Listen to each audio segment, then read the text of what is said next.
L'enfer, c'est les autres. L'homme est un loup pour l'homme. Ces deux citations nous présentent une vision assez catastrophique des rapports humains. Alors, toutes nos relations seraient-elles marquées par la peur, la méfiance, le défi ou la lutte pour échapper à l'enfer des autres ? De nombreuses études démontrent que les gens dont nous sommes proches, notre conjoint, nos parents, nos amis, les membres de notre famille, contribuent pour de bon à notre santé et à notre équilibre, à notre sentiment de bonheur. La qualité de nos relations prédit la manière dont nous allons vivre et vieillir.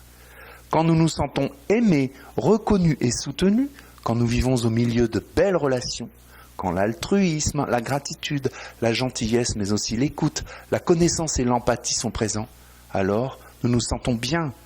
En revanche, quand nous vivons isolés ou bien quand nous sommes dans des systèmes relationnels en permanence conflictuels, notre joie de vivre et notre santé sont altérées. J'ai voulu écrire ce livre parce que je pense que nous vivons dans un monde de plus en plus brutal, diviseur et isolationniste, alors que nous avons tous besoin de plus de proximité et de solidarité.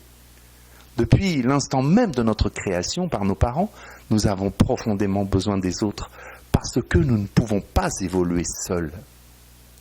Les autres sont notre richesse.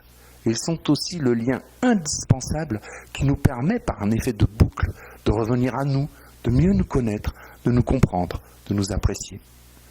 Nous avons intérêt à prendre soin de nos relations avec eux pour que cette richesse ne soit pas perdue.